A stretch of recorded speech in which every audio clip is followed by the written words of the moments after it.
شب برات منانا جائز ہے یا ناجائز؟ کیا شب برات منانا جائز ہے؟ کچھ لوگ اس دن کی فضیلت بیان کرتے ہیں اور کچھ لوگ کہتے ہیں کہ اس کی کوئی فضیلت نہیں ہے، یہ بدعت ہے، اس بارے میں رہنمائی فرما دیں محمد فرقان کشمیر سے۔ بدعت کہنا تو بالکل ٹھیک نہیں ہے، کیونکہ جمہور اس کی فضیلت کے قائل ہے اور بہت ساری احادیث ہیں 15 شعبان کی رات کی عبادت کی، اگرچہ وہ تمام احادیث ضعیف ہیں لیکن ضعیف احادیث کثرت سے مل جاتی ہیں تو درجہ حسن کو پہنچ جاتی ہیں، محدثین کا اصول۔ اور بعض ائمہ اس کی فضیلت کے بالکل بھی قائل نہیں ہیں، بعض مجتہدین، لیکن وہ ان کی تعداد کم ہے، تو لہذا اگر کوئی فضیلت کا بالکل انکار کر دے تو بھی اس کو گمراہ نہیں کہا جائے گا، اور اگر جمہور کے قول پر عمل کر کے اس رات عبادت کرتا ہے تو اللہ کی رحمت سے امید کی جائے گی کہ انشاءاللہ اس کو اس رات عبادت کا زیادہ ثواب ملے۔ تو بس اتنی بات ہے، باقی منانا تو شب برات کا جائز نہیں، کیونکہ منانے کا مطلب نہا دھو کے اچھے کپڑے پہننا، پٹاخے پھاڑنا، حلوے مانڈے، قبرستان جانا، یہ سب چیزیں شب برات میں ناجائز ہیں۔ اس رات کے بارے میں یہ کہا جاتا ہے عبادت کی فضیلت ہے، ایک بات یہ ہو گئی۔ دوسری بات یہ بتائی جاتی ہے کہ اس رات قبرستان جانا چاہیے۔ تیسری بات یہ بتائی جاتی ہے اس رات تقدیر کے فیصلے ہوتے ہیں۔ چوتھی بات یہ بتائی جاتی ہے اس رات قرآن نازل ہوا ہے۔ پانچویں بات یہ بتائی جاتی ہے کہ اس رات میں پٹاخے وٹاخے، یا چھٹی یہ کہ نہانا دھونا چاہیے۔ ساتویں یہ کہ کوئی میٹھا میٹھا کھانا چاہیے، کھلانا چاہیے، برکت ہوتی ہے جس میں جی پتوں کا، بیری کے پتوں سے نہاتے ہیں لوگ، بیری کے پتوں سے، بیری کے سارے، میں تو بکریاں چرانے جاتا تھا نا، تو بیری کے پتے وہ شب برات سے پہلے شارٹ ہو جاتے تھے، ہم پہلے سے بکریوں کو چرا کے لے آتے تھے، شب برات میں پتے غائب ہو جائیں گے۔ تو ان میں صرف ایک عبادت ایسی ہے جس میں اختلاف ہے۔ جمہور حضرات اس کے قائل ہیں کہ شب برات کی رات میں عبادت کا ثواب دوسری راتوں سے زیادہ ملتا ہے، اور بعض اس کے قائل ہیں کہ عبادت کی بھی کوئی فضیلت نہیں ہے سرے سے۔ دونوں کے دلائل ہیں، میں نے اس بارے میں آڈیو بیان ایک ریکارڈ کروایا ہے، آپ گوگل پہ سرچ کر سکتے ہیں، شب برات مفتی طارق مسعود، شب برات کے دلائل، آڈیو بیان ہے۔ اس میں شب برات سے متعلق جتنی حدیثیں ہیں، ایک ایک حدیث کی سند پڑھ کے سنائی ہے ہم نے، ایک ایک حدیث کی سند، تو اس میں کوئی ایک حدیث بھی صحیح نہیں ہے۔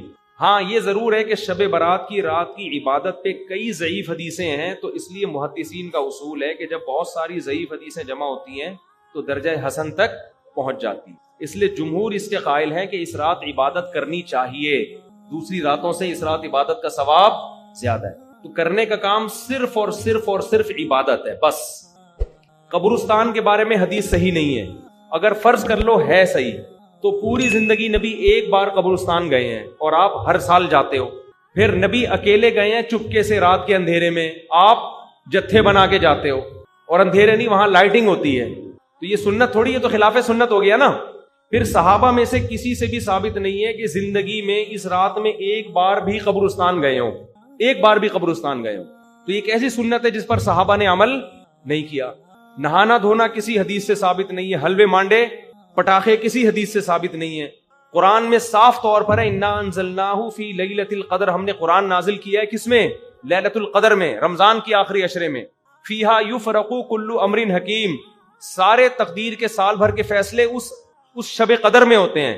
تو اتنی واضح قرآن کی آیتیں موجود ہیں، تو شب برات کے بارے میں ایسی روایتیں موجود نہیں ہیں، سمجھتے ہو؟ اس لیے بعض ائمہ اس کے قائل ہے کہ بعض رافضیوں نے، بعض لوگوں نے لیلۃ القدر جو ہے نا رمضان کے آخری عشرے میں ہوتی ہے، اس رات کی ویلیو کو گھٹانے کے لیے اس کی اہمیت بڑھائی ہے، تاکہ اس رات کی ویلیو کیا ہو جائے؟ کم ہو جائے۔ تو اس کے مقابلے میں اس رات کو لا کے کھڑا کر دیا، جو سارے فضائل لیلۃ القدر کے تھے وہ کہاں چسپا کر دیے؟ 15 شعبان۔ قرآن کہہ رہا ہے واضح طور پہ ہم نے لیلۃ القدر میں قرآن نازل کیا، شب برات والے کیا کہتے ہیں؟ 15 شعبان کو نازل کیا، وہ کہتے ہیں اس میں بھی کیا، اس میں بھی کیا، پھر تعویلات کی جاتی ہیں۔ لیکن ایک بات قرآن اتنے واضح انداز میں بیان کر رہے ہیں، تو جو فضیلت جس رات کو حاصل ہے وہ اسی رات کو دینی چاہیے۔ تو 15 شعبان کو صرف اتنا اگر کرنا ہے تو صرف انفرادی طور پر عبادت کی جائے، اس کا بھی کوئی مخصوص طریقہ نہیں ہے۔ تو باقی یہ قبرستان والی جانے والی بات بھی کمزور ہے، اور اس رات میں فیصلوں والی اور حلوے مانڈے اور تہوار تو رات کو اسلام میں ہوتے ہی نہیں ہیں، اسلامی تہوار تو دن میں ہوتے ہیں، خوشی دن میں منائی جاتی ہے۔ اسلام میں راتیں عبادت یا نیند کی ہیں، خوشیوں کی راتیں نہیں ہوتی، چراغا نہیں ہوتا۔ عید الفطر دن میں ہے نا، عید الاضحیٰ بھی کب ہے؟ دن میں ہے۔ جمعے کی نماز بھی کب ہے؟ دن میں ہے، جس میں کراؤڈ ہوتا ہے، جس میں نہا دھو کے ہم آتے ہیں، ساری دن کی اعمال ہیں، یہ رات کے نہیں ہے، رات سونے کے لیے ہے، آرام کرنے کے لیے یا عبادت کرنے کے لیے۔ سمجھتے ہو کہ نہیں سمجھتے؟ صلاۃ و تسبیح کی جماعت بھی بدعت ہے، پڑھنی ہے انفرادی طور پہ پڑھیں، ٹھیک ہے؟ جماعت صلاۃ و تسبیح کی جائز نہیں ہے۔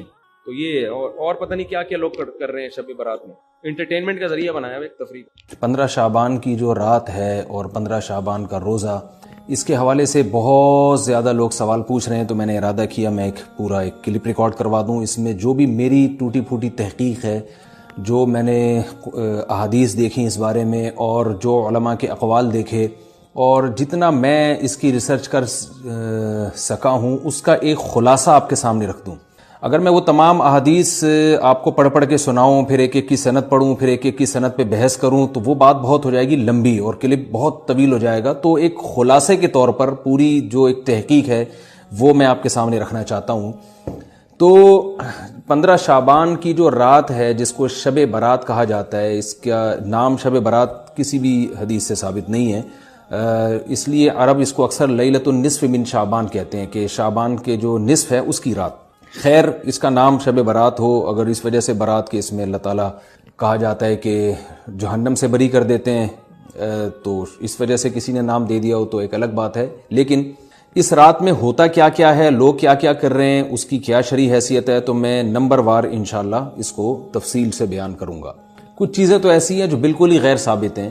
ان میں اس رات میں مٹھائی، حلوہ یا مختلف قسم کے حلوے پکا کے لوگوں میں بانٹنا، اور اس رات میں نہا دھو کے تیار ہونا یا اچھے کپڑے پہننا، ان دو چیزوں کو پہلے میں انشاءاللہ بیان کروں گا. دیکھیے، اسلام میں راتوں کے تہوار کا کوئی تصور نہیں ہے. اسلام میں جتنے بھی تہوار ہیں وہ دن کی روشنی میں ہیں. عید الفطر، عید الاضحیٰ، یہ ہمارے دو تہوار ہیں جس میں ہم سیلیبریٹ کرتے ہیں ایک دوسرے کو. یہ دن کی روشنی میں ہمیں بتائے گئے ہیں. غیر مسلموں کے تہوار رات کو ہوتے ہیں، جیسے عیسائیوں کے تہوار کرسمس آپ دیکھیں رات کو ہوتا ہے. تو اس کی وجہ یہ ہے کہ اسلام نے دن کی روشنی میں تہوار رکھے ہیں. بہت ساری حکمتیں اس میں ہو سکتی ہیں، پوری حکمتیں تو ہم نہیں جانتے، لیکن کچھ سرسری غور سے کچھ حکمتیں ہمارے سامنے آتی ہیں کہ رات کا وقت ایسی چیز ہے جو اللہ نے عبادت کے لیے بنایا یا آرام کرنے کے لیے، سونے کے لیے بنایا. رات میں اگر آپ سیلیبریٹ کریں گے کسی بھی عمل، یعنی کوئی خوشی منائیں گے، تو اس میں انسان کی گناہوں کی طرف توجہ زیادہ جاتی ہے. جیسے آپ دیکھیں کرسمس میں شرابیں پی جاتی ہیں، اور جو بھی غیر مسلموں کے تہوار ہیں اس میں بھی چراغاں ہوتا ہے رات کے وقت. تو جبکہ ہمارے ہاں جو عید الفطر ہے وہ دن کی روشنی میں ہم نماز پڑھ کے اس کی ابتدا کرتے ہیں. تو آپ کہہ سکتے ہیں کہ شب برات کو کوئی تہوار تو نہیں مانتا. تو دیکھیں، تہوار زبان سے ماننا ضروری نہیں ہے. آپ اپنے عمل سے جب کوئی ایسا کام کرتے ہیں جو تہواروں میں کیا جاتا ہے، تو اس کا مطلب یہ ہوا کہ آپ اس کو تہوار مان رہے ہیں، یعنی آپ اس کو ایک خوشی کا دن مان رہے ہیں. تو نہانا دھونا یا کھانے پکا کے لوگوں میں تقسیم کرنا یا خود کھانا، اور خاص طور پہ حلوہ یعنی میٹھا، یہ چیزیں تہواروں کے موقع پر ہوتی ہیں. جیسے ہم عید الفطر والے دن صبح سوئیاں بناتے ہیں، میٹھا بناتے ہیں، کھاتے ہیں، لوگوں کو کھلاتے ہیں، نہاتے ہیں، اچھے کپڑے پہنتے ہیں. جمعے والے دن بھی، جمعے میں بھی عید کا عنصر ہے، حدیث میں اس کو بھی عید قرار دیا، اس دن بھی ہم نہا دھو کے کپڑے پہنتے ہیں. تو جو لوگ 15 شعبان کی رات کو نہاتے دھوتے ہیں، اسپیشلی اس رات کو کہ بھئی آج کوئی تہوار ہے یا آج کوئی خوشی کا دن ہے، اور مٹھائیاں کھاتے ہیں یا حلوے پکاتے ہیں، تو وہ زبان سے اس کو تہوار نہ بھی کہیں، اپنے عمل سے یہ بتاتے ہیں کہ یہ تہوار ہے، جبکہ یہ تہوار نہیں ہے. اسلام میں کوئی اس کی ایک ضعیف روایت بھی نہیں ہے کہ آپ صلی اللہ علیہ وسلم نے، میرے علم میں نہیں ہے کم از کم، ہو سکتا ہے کوئی موضوع من گھڑت روایت موجود ہو جس میں کوئی کہیں بھی نہیں ہے کہ آپ صلی اللہ علیہ وسلم نے اس رات کو ہمیں نہانے کا حکم دیا ہو، یا اچھے کپڑے پہننے کا حکم دیا ہو، یا کھانے پینے کا یا حلوے کھلانے کا، حلوے مانڈے کا ہمیں حکم دیا ہو. تو اللہ کا واسطہ یہ بدعت ہے، اس کو ختم کریں اپنے معاشرے سے. اور اسلام میں تہوار کا ٹائم دن میں ہوتا ہے. عید الفطر، عید الاضحیٰ ہے جس میں ہم دن میں قربانی کرتے ہیں اور کھاتے ہیں، پیتے ہیں، نہاتے ہیں، دھوتے ہیں. راتوں کے یہ کام نہیں ہے، رات کو آپ سوئیں یا عبادت کریں. تو ایک چیز تو یہ تھی جو میں بتانا چاہ رہا تھا. دوسری چیز، اس رات کو قبرستان جانا. دیکھیے، اس بارے میں حدیث پیش کی جاتی ہے، مشہور حدیث ہے، لوگ سنتے رہتے ہیں کہ نبی صلی اللہ علیہ وسلم رات کو اٹھے اور امی عائشہ رضی اللہ تعالیٰ عنہ بھی آپ کے پیچھے چلی گئیں، اور آپ صلی اللہ علیہ وسلم جنت البقیع میں مغفرت کی دعا مانگ کے تشریف لے آئے واپس. تو یہ حدیث انتہائی درجے کی ضعیف حدیث ہے. اور ایک تو ضعیف حدیث ہے، دوسری بات یہ کہ اگر ہم تھوڑی دیر کے لیے فرض کر لیں یہ صحیح حدیث ہے، اور ہم کہتے ہیں کہ بھئی نبی صلی اللہ علیہ وسلم نے یہ عمل کیا ہے، تو صحابہ میں سے کسی سے ضعیف حدیث سے بھی ثابت نہیں ہے کہ کوئی اس رات قبرستان گئے ہوں. حضرت ابو بکر کے بارے میں کوئی روایت نہیں ملتی کہ اس رات قبرستان گئے ہوں، حضرت عمر کے بارے میں کوئی روایت نہیں ملتی، یہ کسی ایک صحابی کے بارے میں نہیں. تو آپ مجھے بتائیں کہ یہ کیسی سنت ہے کہ جو صحابہ کی سمجھ میں نہیں آئی اور ہماری سمجھ میں آ گئی ہے. تو مشرکین مکہ یہ کہا کرتے تھے، لو کان خیرا ما سبقونا الیہ، قرآن مجید کی آیت ہے کہ اگر یہ اسلام میں کوئی خیر ہوتی تو یہ صحابہ ہم سے پہل نہ کرتے. یہ صحابہ نے ہم سے پہل کیا ہے، اس کا مطلب ہے یہ اسلام خیر کا کام نہیں ہے. تو مشرکین کو صحابہ سے چونکہ نفرت تھی، اس لیے کہتے تھے کہ یہ چونکہ اسلام کو فالو کر رہے ہیں تو یہ اس کی علامت ہے کہ اسلام خیر نہیں ہے، کیونکہ خیر میں تو ہم صحابہ سے آگے ہوتے ہیں، اپنے بارے میں ان کا یہ اس خوش فہمی میں مبتلا تھے وہ. لیکن ہماری رائے کیا ہے؟ ہم یہ کہتے ہیں کہ لو کان خیرا لسبقونا الیہ. وہ کہتے تھے لا سبقونا، ہم کہتے ہیں لسبقونا، کہ اگر کوئی بھی خیر کا کام ہے تو صحابہ ہم سے ضرور اس میں پہل کریں گے. یہ ہو نہیں سکتا کہ خیر کا کام ہو ہم کریں اور صحابہ نے نہ کیا ہو. تو اسی طرح میں یہ عرض کرتا ہوں کہ دیکھیں اگر قبرستان جانا اس رات میں سنت عمل ہوتا تو صحابہ یقیناً جایا کرتے. کوئی ایک صحابی تو گیا ہو، یہ کیسی بات ہے جو صحابہ کی سمجھ میں نہیں آئی اور ہماری سمجھ میں آ رہی اور ہم قبرستان جا رہے ہیں اس رات کو. چلیں اگلا اسٹیپ تھوڑی دیر کے لیے فرض کر لیتے ہیں کہ نبی صلی اللہ علیہ وسلم جو ایک رات قبرستان گئے، فرض کر لیں وہ حدیث بھی صحیح ہے، یہ بھی فرض کر لیں کہ صحابہ اگرچہ نہیں گئے مگر ہم صحابہ سے بھی زیادہ آگے نکلنے کی کوشش کرتے ہیں اور صحابہ کو سمجھ میں نہیں آیا، ہمیں سمجھ میں آ گیا. تو چلیں فرض کر لیں تھوڑی دیر کے لیے کہ اس رات کو جانا ہم سنت مان لیتے ہیں، آپ کے دلائل ہم مان لیتے ہیں اور صحابہ کی سمجھ میں نہیں آئے لیکن ہماری سمجھ میں زیادہ آ رہا ہے، ہم فرض کر لیتے ہیں، مان لیتے ہیں کہ اس رات قبرستان جانا سنت ہے. تو آپ مجھے بتائیں نبی نے جو عمل جس طرح سے کیا ہو اس طرح سے سنت ہوگا یا آپ اپنی طرف سے، جس کو ہم پشتوں میں کہتے ہیں اخپل طریقے سے کرنا سنت ہے؟ نبی نے فجر کی 2 رکعتیں پڑھی ہیں اور ہر رکعت میں 2 سجدے کیے ہیں. آپ اگر فجر کی 3 رکعتیں پڑھیں گے تو کیا نماز ہو جائے گی آپ کی؟ اب آپ دلیل میں یہ کہیں کہ نبی نے فجر کی نماز پڑھی ہے تو مجھ پر بھی لازم ہے. تو بھائی نبی نے پڑھی ہے تو جیسے نبی کے پڑھنے سے آپ پر پڑھنا لازم ہو گیا تو جس طرح سے پڑھی ہے اسی طرح پڑھنا لازم ہوگا، اخپل طریقے سے پڑھنا لازم نہیں ہوگا. تو اسی طرح یاد رکھیں، فرض کر لیں کہ نبی قبرستان گئے ہیں اور یہ قبرستان جانا سنت ہے، تو نبی کس طرح گئے ہیں اور کتنی دفعہ گئے ہیں؟ نبی رات کو چپکے سے اٹھ کے گئے ہیں، کوئی کسی کو آپ نے جمع نہیں کیا، کسی کو بتایا تک نہیں، جو اس حدیث سے پتہ چل رہا ہے ہمیں، اگرچہ یہ ضعیف حدیث ہے لیکن فرض کر لیں یہ صحیح ہے. تو کہیں پتہ بھی نہیں چل رہا، چپکے سے قبرستان گئے اور چپکے سے واپس آئے اور پوری زندگی میں ایک دفعہ گئے.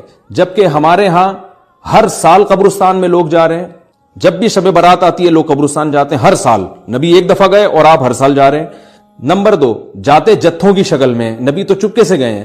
تو آپ رات کو 2-2:30 بجے ذرا چپکے سے اٹھیں اور تنہائی میں جب قبرستان میں وحشت ہو اور اندھیرا ہو اور وہاں قبرستان جائیں، اتنا دم ہے آپ میں، تو ہم کہیں گے بھئی آپ نے نبی کی سنت کو زندہ کیا ہے. لیکن آپ تو جتھوں کی شکل میں جا رہے ہیں، نہا دھو کے جا رہے ہیں، خوشبو لگا کے جا رہے ہیں، تیار ہو کے جا رہے ہیں، اور جو کچھ وہاں خرافات ہو رہی ہیں قبرستان میں وہ تو ساری دنیا کو معلوم ہے. میلے ٹھیلے لگے ہوئے ہیں وہاں پہ، گولے گنڈے بک رہے ہیں، برگر بک رہے ہیں، گول گپے بک رہے ہیں وہاں پہ، اور پھول الگ بک رہے ہیں، ہار پھول قبروں پہ چڑھانے کے لیے. کیا بدماشی ہے یہ، کیا منہ دکھائیں گے رسول اللہ صلی اللہ علیہ وسلم کو قیامت کے دن؟ آپ کے سامنے کیا وہ حدیث نہیں ہے کہ نبی صلی اللہ علیہ وسلم نے فرمایا کہ روایت میں آتا ہے کہ کچھ لوگ قرب میدان حشر میں آئیں گے تو ان کے چہرے ایسے ہوں گے جیسے میری امت کے چہرے ہوتے ہیں، میری امت کی شکل ہوتی ہے. حدیث کا مفہوم میں بیان کر رہا ہوں. تو جب وہ حوض کوثر کا پانی پینے کے لیے میرے پاس آئیں گے تو فرشتے ان کو بھگائیں گے، سحقن سحقن. تو آپ صلی اللہ علیہ وسلم پوچھیں گے یہ تو میری امت ہے، آپ تو فرشتے کیا کہیں گے کہ یہ آپ کی وہ امت ہے جنہوں نے آپ کے دنیا سے جانے کے بعد دین میں ایسی چیزیں ایجاد کر لی تھی جن کا آپ نے حکم نہیں دیا. تو آپ کیا فرمائیں گے؟ سحقن سحقن، دور کرو ان سے. تو ایسا نہ ہو کہ ہم قیامت کے دن رسول اللہ صلی اللہ علیہ وسلم کی شفاعت سے محروم ہو جائیں. تو اللہ کا واسطہ قبرستان مت جائیں اس رات، گھر میں بیٹھیں آرام سے، یہیں بیٹھ کے میت کے لیے مغفرت کی دعا کریں. اور اگر آپ سمجھتے نہیں یہ حدیث بالکل صحیح ہے اور جانا لازمی ہے تو پھر تنہائی میں جائیں، ایسے قبرستان کا انتخاب کریں جہاں آپ کے علاوہ کوئی بھی نہ ہو، اور پھر چپکے سے جائیں اور پتلی گلی سے واپس آ جائیں آپ. اگرچہ ہم تو اس کو بھی نہیں مانتے لیکن اگر کرنا ہے تو پھر اس طریقے سے عمل کریں اگر آپ حدیث کو فالو کرنا چاہتے ہیں آپ اپنے خیال کے مطابق. تو یہ 2 باتیں ہو گئی. ایک تیسری چیز کیا ہے؟ کیا قرآن اس رات میں نازل ہوا ہے اور تقدیر کے فیصلے اس رات میں ہوتے ہیں؟ دیکھیے قرآن میں 2 جگہ اللہ نے اس مضمون کو بہت وضاحت سے بیان کیا. ایک سورہ دخان میں انا انزلناہ فی لیلۃ مبارکہ کہ ہم نے اس کو مبارک رات میں نازل کیا، اور اللہ نے فرمایا فیہا یفرق کل امر حکیم، اس میں حکمت والے فیصلے ہوتے ہیں اس رات میں. دوسری جگہ 30ویں پارے میں سورہ قدر میں اللہ نے فرمایا انا انزلناہ فی لیلۃ القدر، ہم نے اس قرآن کو لیلۃ القدر میں نازل کیا. اور اس میں بھی اللہ نے فرمایا تنزل الملائکۃ فیہا کہ فرشتے اس رات میں اترتے ہیں باذن ربہم من کل امر، تمام قسم کے معاملات لے کے. تو یہاں بھی اللہ بتا رہے ہیں کہ جو 1 سال کے فیصلے جس رات میں ہوتے ہیں اور فرشتوں کے حوالے کیے جاتے ہیں وہ رات اور قرآن کے نازل ہونے والی رات ایک ہی ہے، یہ الگ الگ راتیں نہیں ہیں. اور سورہ قدر میں اللہ نے فرما دیا واضح لفظوں میں کہ وہ لیلۃ القدر کی رات ہے. تو اتنی وضاحت کے بعد پھر یہ کہنا کہ اس رات میں قرآن نازل ہوا تھا جبکہ اس کے بارے میں کوئی صحیح حدیث موجود بھی نہیں ہے، ضعیف یا موضوع روایتیں ہیں تو یہ بالکل قرآن پر میں سمجھتا ہوں کہ یہ ٹھیک نہیں ہے، بالکل دلیل کے لحاظ سے یہ کمزور بات ہے۔ اگرچہ بعض علماء اس طرف گئے ہیں اور انہوں نے تعویل کی ہے، انہوں نے یہ تعویل کی ہے کہ قرآن جو ہے آسمان دنیا پہ آیا لیلۃ القدر میں، اور وہاں سے جو نیچے نزول شروع ہوا ہے وہ شب برات میں ہوا ہے، لیکن یہ تعویل عقل سے بعید ہے اور اس تعویل کی ہمیں ضرورت بھی نہیں ہے۔ دو صحیح حدیثیں ٹکرا رہی ہوں یا قرآن کی آیت کسی ایسی متواتر حدیث سے ٹکرا رہی ہو تو پھر تو وہاں ہمیں تطبیق دینے کی ضرورت پیش آتی ہے، جب قرآن کے مقابلے میں کوئی حدیث ہی نہیں ہے، صحیح حدیث بھی نہیں ہے۔ حالانکہ قرآن کے مقابلے میں تو فقہا کہتے ہیں کہ اگر صحیح حدیث بھی ہو، متواتر نہ ہو، صحیح حدیث بھی ہو تو وہ بھی ظنی ہوتی ہے، تو اس حدیث کو رد کیا جائے گا، قرآن میں تعویل نہیں کی جائے گی۔ لیکن یہاں تو صحیح حدیث بھی نہیں ہے، یہاں تو ایک ضعیف روایت ہے اور ضعیف اقوال ہیں، آپ اس کو کیسے قرآن کے مقابلے میں لا سکتے ہیں؟ تو جو بالکل بے غبار بات ہے وہ یہی ہے کہ اللہ تعالیٰ نے قرآن مجید کو لیلۃ القدر میں نازل کیا، جو رمضان کے آخری عشرے میں ہوتی ہے، اور اسی لیلۃ القدر میں فیصلے بھی ہوتے ہیں۔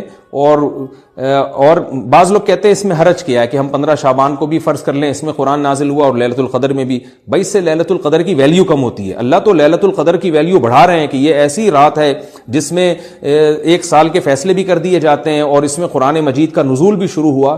تو جس رات کو اللہ نے جو پروٹوکول دیا ہے وہی پروٹوکول اس کو دینا چاہیے، آپ اس کو کسی اور رات کو نہ دیں وہ پروٹوکول۔ تو یہ تیسرا مسئلہ ہوا۔ پہلا مسئلہ حلوے مانڈے کا اور نہانے دھونے کا، وہ بھی غلط ہے۔ دوسرا مسئلہ قبرستان جانے کا، وہ بھی ٹھیک نہیں ہے۔ تیسرا مسئلہ کہ اس رات میں قرآن نازل ہوا اور فیصلے ہوتے ہیں، یہ تیسری بات بھی غلط ہے۔ نہ تو اس رات میں قرآن نازل ہوا اور نہ اس رات میں فیصلے ہوتے ہیں۔ چوتھی چیز کہ کیا اس رات میں عبادت کی کوئی فضیلت ہے سرے سے یا نہیں ہے، یہ ایک علمی مسئلہ ہے۔ تو اس بارے میں خوب اچھی طرح سمجھ لیں کہ اس بارے میں جتنی بھی احادیث ہیں جو اس رات کی فضیلت کے بارے میں ہے کہ بنو کلب کی بکریوں کے برابر مغفرت ہوتی ہے اور بکریوں کے بالوں کے برابر، اور یا جو بھی اس بارے میں روایات ہیں کہ سب کی بخشش ہو جاتی ہے سوائے اس شخص کے جو کسی کے دل میں کینہ رکھتا ہے، تو یہ جتنی اس رات کی فضیلت میں احادیث ہیں، تو ایک بات تو خوب اچھی طرح سمجھ لیں، اس پر تمام محدثین کا، جہاں تک میں نے دیکھا ہے، تمام محدثین کا اتفاق ہے کہ اس کی فضیلت میں صحیح حدیث ایک بھی نہیں ہے۔ اس رات کی فضیلت میں ایک بھی صحیح حدیث موجود نہیں ہے، لیکن ضعیف روایتیں اتنی کثرت سے ہیں کہ ایک الگ محدثین کا اصول ہے کہ جب ضعیف روایتیں کی سندیں زیادہ ہو جائیں تو وہ حسن بن جاتی ہے، یعنی قابل قبول ہو جاتی ہے وہ، کیونکہ بہت ساری کمزور چیزیں مل کے اس میں کچھ قوت پیدا کر دیتی ہیں۔ تو اب جن علماء نے احادیث کے ضعف کی طرف دیکھا کہ ایک بھی صحیح روایت نہیں ہے، انہوں نے اس رات کا بالکل انکار کر دیا کہ اس رات کی سرے سے کوئی فضیلت نہیں ہے۔ لیکن جن علماء نے اصول حدیث کی طرف دیکھا اور فقہ کے ایک اصول کی طرف دیکھا کہ کثرت روایات درجہ حسن تک پہنچ جاتی ہیں ضعیف روایات، تو انہوں نے کہا کہ بالکل اس رات کی فضیلت کا انکار ہی سرے سے کر دینا یہ غلط ہے۔ تو جمہور اس طرف گئے ہیں کہ اس رات کی فضیلت کا بالکل انکار کر دینا یا اس کی عبادت کی فضیلت کا بالکل انکار کر دینا یہ ٹھیک نہیں ہے، لیکن کچھ علماء، وہ بھی بڑے محقق علماء ہیں، وہ اس طرف گئے ہیں کہ اس رات کی سرے سے کوئی فضیلت اسلام میں ہے ہی نہیں۔ اب میں دونوں طرف کے علماء کا کچھ تھوڑا سا تجزیہ پیش کرتا ہوں۔ تو جو علماء یہ کہتے ہیں کہ اس رات کی فضیلت ہے اور فضیلت میں کثرت سے روایات ہیں اور اس میں بڑے بڑے علماء داخل ہیں، امام شافعی رحمہ اللہ تعالی جیسے مجتہد بھی ہیں جو اس رات کی فضیلت کے قائل ہیں۔ باقی ائمہ سے مجھے جو ہے نا امام ابو حنیفہ سے کچھ نہیں ملا اس رات کی فضیلت کے بارے میں، اور امام احمد ابن حنبل سے بھی مختلف روایات ملی ہیں، اس لیے میں جزم سے کسی اور امام کے بارے میں نہیں کہہ سکتا، لیکن امام شافعی سے بہرحال اس کی فضیلت صراحتاً منقول ہے، اگرچہ انہوں نے بھی اعتراف کیا ہے کہ اس کی روایات کے بارے میں جتنی اس بارے میں روایات ہیں وہ ضعیف ہیں، لیکن وہی ایک اصول ہے کہ جب ضعیف روایات بہت کثرت سے ہوتی ہیں تو درجہ حسن تک پہنچ جاتی ہیں۔ تو اس اصول کے تحت جمہور اس کے قائل ہیں کہ اس رات میں عبادت اگر ہم کرتے ہیں تو دوسری راتوں کی نسبت ہمیں ثواب زیادہ ملتا ہے۔ لیکن جو بعض دوسرے علماء جو بالکل ہی اس رات کی فضیلت کے منکر ہیں، ان کے دلائل میں یہ ہے کہ یہ بات اگرچہ درست ہے کہ اگر ضعیف روایات کثرت سے ہوں تو وہ درجہ حسن تک پہنچ جاتی ہیں، لیکن وہ کہتے ہیں کہ کچھ قرائن ایسے ہیں جن قرائن سے پتہ چلتا ہے کہ جو ہے ان قرائن کو اگر سامنے رکھا جائے تو وہ ان کی رائے یہ ہے کہ پھر ان کا خیال یہ ہے کہ ان کا رجحان اس طرف ہے کہ اس رات کی سرے سے کوئی فضیلت نہیں ہے۔ ان قرائن میں ایک چیز یہ بھی ہے کہ اس کے بارے میں جو روایات ہیں ان میں بہت زیادہ ثواب کی بشارت سنائی گئی ہے۔ تو بعض محدثین کا یہ اصول ہے کہ کسی رات کے بارے میں یا کسی خاص عمل کے بارے میں بہت زیادہ کہیں غلو ہوتا ہے یا مبالغہ ہوتا ہے، غلو تو نہیں کہہ سکتے، تو یہ خود ایک اس طرف اشارہ ہوتا ہے کہ یہ ایک ضعف ہے، اگرچہ یہ کوئی اتنی مضبوط بات نہیں ہے، لیکن بہرحال جو علماء اس کی فضیلت کے بالکل منکر ہیں ان کی ایک دلیل میں آپ کے سامنے پیش کر رہا ہوں۔ دوسری بات یہ ہے کہ جو علماء اس کی فضیلت کے بالکل بھی قائل نہیں ہیں ان کی ایک بڑی دلیل یہ بھی ہے، جن میں ہمارے شیخ حضرت مفتی رشید احمد صاحب رحمہ اللہ تعالیٰ بھی تھے، اگرچہ انہوں نے اس بارے میں کوئی صراحتاً فتویٰ نہیں دیا، لیکن وہ یہ اشکال ظاہر کیا کرتے تھے کہ شریعت میں جب بھی کسی وقت کی یا کسی خاص رات کی کوئی فضیلت آتی ہے تو اللہ تعالیٰ اس کو جو ہے وہ اس کا صحیح ٹائم نہیں بتاتے بلکہ اس میں اختلاف ڈال دیتے ہیں۔ اس کی مثال ایسے جیسے جمعے کے دن حدیث میں آتا ہے کہ ایک وقت جمعے میں ایسا آتا ہے جس میں دعا لازمی قبول ہوتی ہے، اب ظاہر ہے وہ بڑا فضیلت کا وقت ہے، تو وہ وقت ہمیں متعین طور پہ بتایا نہیں گیا ہے، اس لیے علماء کا اس میں اختلاف ہوا، بعض نے کہا عصر کے بعد، بعض نے کہا کہ 2 خطبوں کے درمیان۔ لیلۃ القدر کو دیکھ لیں، لیلۃ القدر کی فضیلت میں قرآن بھی ہے، بہت ساری احادیث ہیں، لیکن لیلۃ القدر کی رات ہے کون سی یہ اللہ نے اس میں ابہام ڈال دیا۔ طاق راتوں میں 21 بھی ہو سکتی ہے، 23 بھی ہو سکتی ہے، بعض بلکہ حدیث سے 22ویں رات کا بھی ہونا ثابت ہے، زیادہ امکان 27ویں رات کا ہوتا ہے، تو وہ متعین نہیں ہے۔ تو جو علماء کہتے ہیں اس کی سرے سے کوئی فضیلت ہی نہیں ہے، ان کا رجحان وہ ان کی ایک یوں سمجھیں کہ دلیل تو نہیں لیکن ایک استئناس کہتے ہیں اس کو، کہ اس سے ان کے اس نظریے کو تقویت ملتی ہے کہ اگر یہ اس کی اتنی زیادہ فضیلت ہے تو اس کی تعیین میں اختلاف بالکل بھی نہیں ہے، تو یہ وہ کہتے ہیں کہ یہ مزاج شریعت کے خلاف ہے۔ اور تعیین میں اختلاف ہوتا کیوں ہے؟ علماء نے بیان کیا اگر لیلۃ القدر کو متعین طور پہ بیان کر دیا جاتا ہے نا کہ یہی لیلۃ القدر ہے تو بہت ساری اس میں جو ہے نا حکمتیں فوت ہو جاتی، جن میں ایک یہ بھی کہ اس رات میں جہاں عبادت کا ثواب بہت ہے گناہ کا عذاب بھی بہت ہے، پھر اگر اس رات میں کوئی گناہ کرتا تو وہ اللہ کے عذاب سے نہ بچ پاتا، کیونکہ وہ اللہ متعین کر دیا کہ یہ لیلۃ القدر ہے، تو کیسے تم اس میں گناہ کر رہے ہو؟ اب معاملہ اللہ نے مبہم رکھ دیا کہ بھئی یہ بھی ہو سکتی ہے تو اگلے دن بھی ہو سکتی ہے۔ اور ایک فائدہ یہ بھی اس میں رکھا متعین نہ کرنے میں کہ لیلۃ القدر انہی کو ملے جو تلاش کریں، جو پورا عشرہ جاگیں گے ان کو لیلۃ القدر ملے گی۔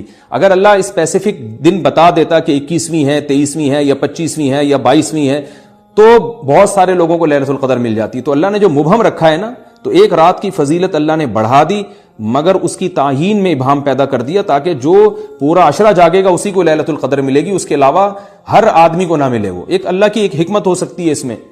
تو یہ 2 حکمتیں ہیں کہ اس میں گناہ اگر کوئی کرے تو اس پر عذاب نہ آ جائے، کیونکہ اگر متعین کر دیا جائے گا تو پھر گناہ کیسے تم کر رہے ہو اس رات میں، تو اللہ نے اس میں بھی ابہام پیدا کر دیا۔ جو گناہ کرنے والا ہے اگرچہ وہ بڑا گناہ گار ہے اس رات میں، چاہے وہ رمضان کا آخری عشرے میں کسی رات میں بھی گناہ کرتا ہے، لیکن کم از کم اتنا عذر تو ہے کہ اس کو کیا پتا تھا کہ یہ آج لیلۃ القدر ہوگی۔ تو جو 15 شعبان کی رات ہے اس کی بہت زیادہ فضیلت ہے، تو پھر یہ رات کو متعین کیوں کر دیا گیا؟ یہ ان علماء کی دلیل میں بیان کر رہا ہوں جو اس کی فضیلت کے بالکل بھی قائل نہیں ہے، لیکن بہرحال حقیقت یہ ہے کہ جمہور علماء اس کی فضیلت کے قائل ہیں، کیونکہ یہ جو میں نے دلائل دیے کہ وہ علماء جو اس کی فضیلت کے سرے سے منکر ہیں ان کے یہ دلائل کو ہم دلیل نہیں کہیں گے بلکہ استئناس کہیں گے، کہ استئناس کہتے ہیں کہ ایک چیز استدلال نہیں ہے بلکہ ان اپنے نظریے کی تقویت کے طور پر ایک چیز کو پیش کر دینا جس سے یہ لگتا ہو کہ واقعی یہ صحیح کہہ رہے ہیں، اس کو استئناس کہتے ہیں۔ میں جو آسان لفظوں میں سمجھانے کی کوشش کر رہا ہوں، اور ایک استدلال کہتے ہیں کہ ایک ریسرچ کو، ایک پوری تحقیق کو۔ تو جمہور کا مذہب ایک اصول پر مبنی ہے کہ بھئی اتنی ساری روایات ہیں اور ضعیف ہیں، ان میں ٹھیک ہے کچھ موضوع بھی ہیں لیکن بہت ساری ایسی ہیں جو موضوع بھی نہیں ہیں، تو ضعیف روایات ہیں جب اتنی کثرت سے ہیں اور اس میں ہے بھی عبادت کا تذکرہ تو عبادت کرنے میں کوئی حرج بھی نہیں ہے، تو لہذا انہوں نے اس کو جو ہے نا اس کو دلیل بنایا ہے اور اصول کے لحاظ سے یہ بات درست ہے۔ تو اس اصول کو اگر کوئی فالو کرنا چاہے تو اس رات کی عبادت اس کے لیے بالکل ٹھیک ہے اور اللہ کی رحمت سے امید ہے کہ اس میں اس کو ثواب زیادہ ملے گا۔ تو جمہور ایک طرف ہیں اور بعض علماء دوسری طرف ہیں۔ تو یہ میں نے صرف اس لیے بیان کر دیا کہ اس رات کی فضیلت میں اتفاق نہیں ہے بلکہ مختلف فی ہے، مجتہد فی ہے، اختلاف رائے اس میں ہو سکتا ہے۔ تو اگر کوئی عالم اس رات کی فضیلت کا بالکلیہ انکار کرے اور ان علماء کا بھی احترام کرے جو اس رات کی فضیلت کے قائل ہیں، تو پھر اس عالم پر رد کرنے کا حق نہیں ہے۔ دوبارہ میں اپنی بات کو ریپیٹ کرتا ہوں، اگر کوئی عالم یہ کہے کہ اس رات کی سرے سے کوئی فضیلت نہیں ہے تو اس عالم پر طعن و تشنیع جائز نہیں ہے، کیونکہ ان کے بھی کچھ نہ کچھ استدلالات ہیں۔ ہاں، اگر کوئی عالم اس رات کی فضیلت کا انکار کر کے جمہور کے مذہب کو بالکل غلط قرار دیں اور اس عمل کو یہاں اس رات کی عبادت کو بالکل بدعت قرار دیں، اور جو اس رات میں عبادت کر رہے ہیں یا اس کی فضیلت کے قائل ہیں ان کو بدعتی قرار دیں، تو یہ غلو ہو جائے گا، یہ زیادتی ہو جائے گی، جو کہ بالکل غلط ہے۔ کیونکہ جب دونوں طرف دلائل ہیں تو اعتدال والی رائے اختیار کرنی چاہیے، اور کسی ایک طرف بہت زیادہ جھکاؤ یا کسی ایک کو 100% غلط قرار دے دینا، بدعتی قرار دے دینا، یہ درست نہیں ہے۔ جو ہماری قوم میں ایک مزاج ہے کہ بس اپنی رائے کو مسلط کرتے ہیں اور دوسرے کی رائے کو مانتے ہی نہیں۔ تو عوام کے لیے کیا ہے؟ لوگ کہتے ہیں مفتی صاحب کنفیوز کر دیا آپ نے، تو لٹکا کے چھوڑ دیا ہمیں۔ بھائی میں کنفیوز نہیں کر رہا، عوام جمہور کے مذہب کو فالو کرے گی، جمہور میں بڑے بڑے علماء ہیں، وہ اس کی فضیلت کے قائل ہیں اور وہ اس کے قائل ہیں کہ اس رات میں عبادت کرنی چاہیے، تو آپ جمہور کے مذہب کو فالو کر سکتے ہیں۔ تو اب یہ بات تو ہو گئی جمہور کا مذہب، میں نے آپ کو بتایا کہ وہ اس رات میں فضیلت کے قائل ہیں کہ اس رات میں عبادت کرنی چاہیے، لیکن کیسے کرنی چاہیے اس پر تمام علماء کا اتفاق ہے کہ مسجد میں جتھے بنا کے جانا یا اجتماعی عبادت کرنا یہ بالکل بدعت ہے، بالکل ناجائز ہے۔ اسی طرح کوئی مخصوص قسم کی نماز پڑھنا کہ پہلی رکعت میں یہ والی صورت تو دوسری میں یہ والی صورت تو تیسری میں یہ والی صورت، یہ بالکل بدعت ہے۔ صلاۃ التسبیح کی جماعتیں بدعت ہیں۔